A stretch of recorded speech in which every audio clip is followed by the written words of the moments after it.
Est-ce que c'est vraiment utile de faire un business plan dans un projet de création d'entreprise? À quoi ça sert réellement et qu'est-ce que je dois mettre dedans? Je vais répondre à ces 3 questions dans cette vidéo. Mais avant ça, pour t'aider dans ton projet, je t'offre une formation sur 3 jours où je te donne les 6 étapes essentielles pour réussir la création de ton entreprise. Tu peux y accéder gratuitement en passant par le premier lien en description de la vidéo. Mais au fait, c'est quoi réellement un business plan? Il faut remettre l'église au milieu du village car ce terme est employé à toutes les sauces et pour désigner absolument tout et n'importe quoi. Le business plan est tout simplement un document synthétique qui regroupe l'ensemble de ta réflexion et de tes idées sur ton projet de création d'entreprise. À ne pas confondre avec le prévisionnel qui correspond aux éléments chiffrés de ton projet. C'est un élément qu'on retrouve dans le business plan mais c'est bien 2 choses distinctes. Je ne compte plus le nombre de fois où j'ai vu des banquiers, des conseillers, des organismes demander un business plan alors qu'un prévisionnel leur suffisait largement. Mais pourtant, crois-moi, ce n'est pas la même quantité de boulot. Donc après cette vidéo, il ne faudra pas hésiter à aller dans le détail le jour où on te demande de réaliser un business plan. Ça t'évitera d'avoir des doutes et tu pourras potentiellement économiser un temps précieux. Bon, et concrètement, qu'est-ce qu'on doit mettre dans un business plan? On doit retrouver un ensemble de 7 éléments. Le premier, c'est une présentation de la genèse de ton projet pour expliquer pourquoi tu t'es décidé à te lancer. Pourquoi celui-ci et pourquoi maintenant? Qu'est-ce qui t'anime et quelles sont tes motivations? Dans cette partie, on doit également retrouver des éléments plus concrets. Qu'est-ce que tu vas vendre? Quel produit ou quel service? Et pour répondre à quelle problématique? Deuxièmement, on doit retrouver une présentation des acteurs du projet. Donc de toi et de tes associés si tu entreprends à plusieurs. Le but est de retrouver la situation personnelle de chacun, le parcours professionnel et les expériences passées qui vont être une force pour l'entreprise. On doit comprendre qui tu es, quel est ton parcours et en quoi tu es légitime pour entreprendre ce projet. Troisièmement, on doit retrouver une description de ton étude de marché. Tu vas expliquer dans quel environnement tu vas opérer, quels sont les facteurs qui vont garantir la réussite de ton projet et au contraire, quels sont les facteurs que tu as identifiés auxquels tu vas devoir faire attention. Tu dois également quantifier le marché, c'est-à-dire combien de personnes sont susceptibles d'être intéressées par ton produit ou par ton service. Tu dois indiquer ta zone de chalandise, c'est-à-dire sur quel secteur tu vas pouvoir trouver tes clients. Est-ce que c'est un marché local à 10 km aux alentours de ton commerce? Est-ce que c'est un marché régional ou bien peut-être national? Tu dois également décrire ta clientèle cible. Est-ce que ce sont des entreprises, donc du B2B? Est-ce que ce sont des particuliers, donc du B2C? Tu dois indiquer quelles sont leurs problématiques communes, quels sont les points communs à tes clients qui vont permettre de les identifier. Et pour finir, tu dois également expliquer comment tu t'es positionné face à tes concurrents. Qu'est-ce qui te différencie et en quoi tu es unique? Quatrièmement, on doit retrouver une description de ton business model. Comment tu vas organiser ton entreprise pour distribuer ton produit et pour gagner de l'argent? Est-ce que tu vas le faire par l'intermédiaire d'un commerce, par un réseau de franchises existant?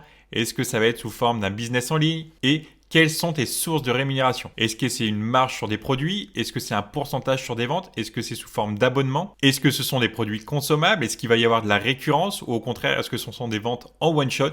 C'est-à-dire qu'un client achète une seule fois ton produit ou ton service. Ces éléments vont te permettre d'expliquer la stratégie de ton entreprise et la façon dont tu vas gagner de l'argent. Cinquièmement, on doit retrouver des éléments sur ta stratégie de marketing et de communication. Comment tu vas procéder pour te faire connaître et trouver tes premiers clients? Est-ce que tu vas utiliser du marketing digital ou bien du marketing hors ligne? Est-ce que tu veux utiliser les réseaux sociaux, le référencement sur Google, les influenceurs? Peut-être de la publicité plus traditionnelle sous forme de tracts et de flyers? Est-ce que tu vas rejoindre des réseaux professionnels? Il y a tout un tas de possibilités et tu dois décrire les stratégies que tu as prévues. Sixièmement, on doit retrouver le choix de ton statut juridique. Le statut juridique doit être issu d'une vraie réflexion.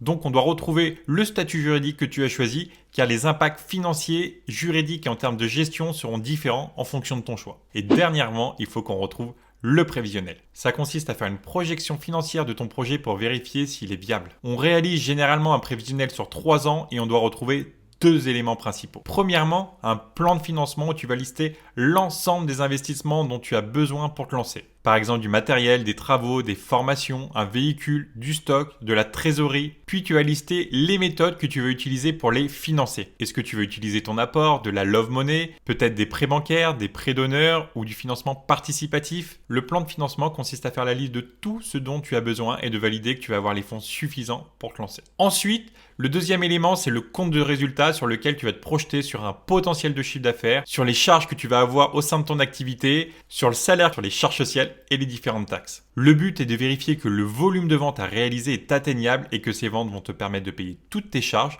de vivre et de réaliser un bénéfice. Le prévisionnel permet de vérifier que la stratégie globale que tu as construite est viable et cohérente au niveau financier. En bonus du business plan, tu peux également joindre ton CV ou des documents annexes qui t'ont permis de structurer ton projet. Tu l'as compris, le business plan, c'est le document qui te permet de présenter tous les points essentiels de ton projet de création d'entreprise. Mais réellement, à quoi ça sert un business plan?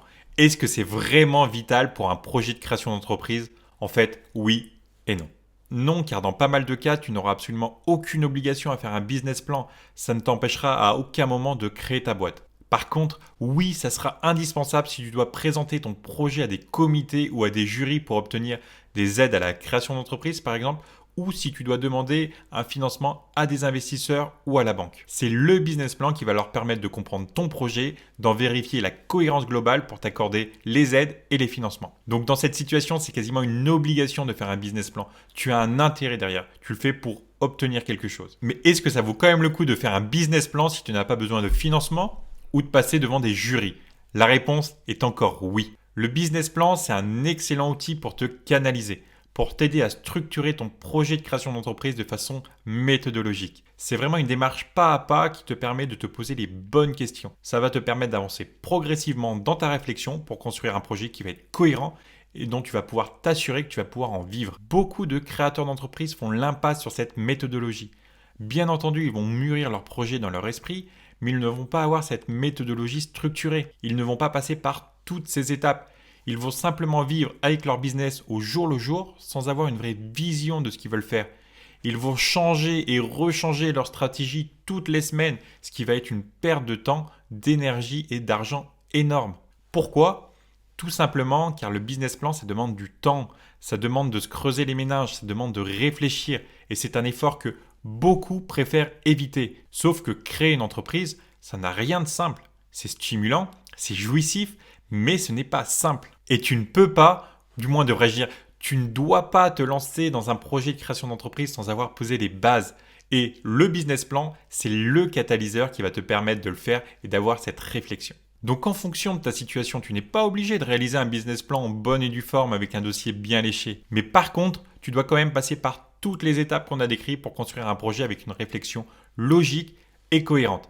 Après, ça va être à toi de voir si tu veux retranscrire les éléments de façon propre et concise au sein du business plan. Le fait de consigner ces idées, ça reste un plus non négligeable qui va t'obliger à aller plus loin dans ta réflexion, qui va te permettre de vérifier que tu n'as rien oublié. Généralement, c'est quand on doit retranscrire ces idées à l'écrit qu'on s'aperçoit si on arrive à le faire facilement ou pas. Si on a des difficultés, c'est signe d'un projet qui nécessite encore d'avoir une réflexion.